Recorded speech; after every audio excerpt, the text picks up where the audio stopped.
بسم اللہ الرحمن الرحیم۔ ناظرین، وی لاگ نمبر 3 پیج 347۔ ناظرین، کتاب کا نام ہے معارف القرآن۔ یہ قرآن کریم کا ترجمہ، تشریح اور تفسیر آپ کے سامنے ہم پیش کر رہے ہیں۔ جلد اول، سورۃ الفاتح سے لے کر سورۃ البقرہ، پارہ اول تا پارہ تیسرا، رکوع 8واں۔ حضرت مولانا مفتی محمد شفیع صاحب عثمانی رحمۃ اللہ علیہ، مفتی اعظم پاکستان ہیں۔ بسم اللہ الرحمن الرحیم۔ الحمد للہ وکفا وسلام علی عبادہ الذین اصطفیٰ۔ قال النبی صلی اللہ علیہ وسلم خیرکم من تعلم القرآن وعلمہ۔ بہترین انسان وہ ہے جو خود بھی قرآن پڑھتا ہے اور دوسروں کو پڑھاتا ہے۔ محبت کے لیے دل ڈھونڈ کوئی ٹوٹنے والا، یہ وہ میں ہے جسے رکھتے ہیں نازک آبگینوں میں۔ میرے عرب کو آئی ٹھنڈی ہوا، جہاں سے میرا وطن وہی ہے، میرا وطن وہی ہے۔ اس جذبہ اطاعت و محبت کا کمال انسان کی ترقی کا آخری مقام ہے، جس کو مقام ابدیت کہا جاتا ہے۔ یہی وہ مقام ہے جہاں پہنچ کر حضرت ابراہیم علیہ السلام خلیل اللہ کا خطاب پاتے ہیں، اور سید الرسل خاتم الانبیاء صلی اللہ علیہ وسلم کو ابدانہ کا خطاب ملتا ہے۔ اسی ابدیت اور اطاعت کے ذیلی درجات پر امت کے اولیاء، اقطاب و ابدال کے درجات دائر ہوتے ہیں، اور یہی حقیقی توحید ہے جس کے حاصل ہونے پر انسان کے خوف و امید صرف ایک اللہ جل شانہ کے ساتھ وابستہ ہو جاتے ہیں۔ امید و حراسش نباشد زا کس ہمیں ست بنیاد توحید و بس۔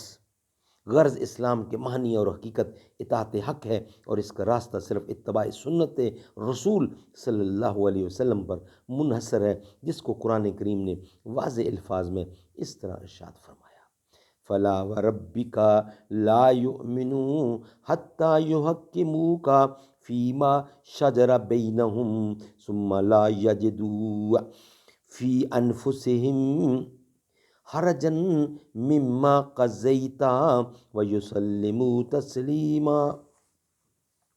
تیرے رب کی قسم، وہ کبھی مومن نہ ہوں گے جب تک وہ آپ کو اپنے تمام اختلافی معاملات میں حکم تسلیم نہ کریں، حاکم تسلیم نہ کریں، اور پھر آپ کے فیصلے سے کوئی دل تنگی محسوس نہ کریں، اور فیصلے کو ٹھنڈے دل سے تسلیم نہ کریں۔ اس وقت تک وہ مسلمان ہو ہی نہیں سکتا۔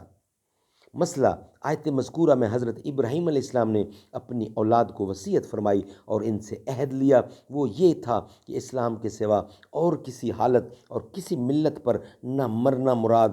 اس کی یہ ہے کہ اپنی زندگی میں اسلام اور اسلامی تعلیمات پر پختگی سے عمل کرتے رہو، تاکہ اللہ تعالیٰ تمہارا خاتمہ بھی اسلام ہی پر فرما دے، جیسا کہ بعض روایات میں ہے کہ تم اپنی زندگی میں جس حالت کے پابند رہو گے، اسی حالت پر تمہاری موت بھی ہوگی، اور اسی حالت میں محشر میں قائم ہوگے۔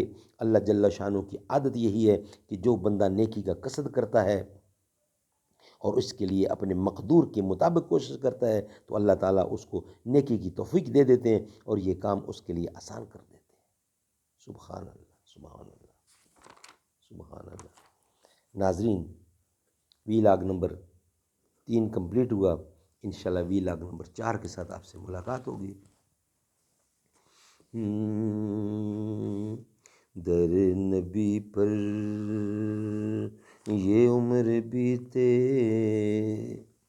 در نبی پر یہ عمر بیتے،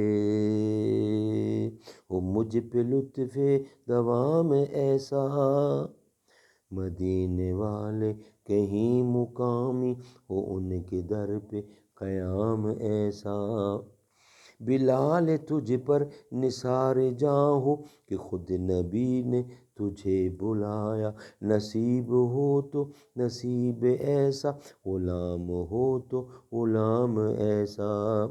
نماز اقصیٰ میں جب پڑھائی تو انبیاء اور رسل یہ بولے، نماز ہو تو نماز ایسی، امام ہو تو امام ایسا۔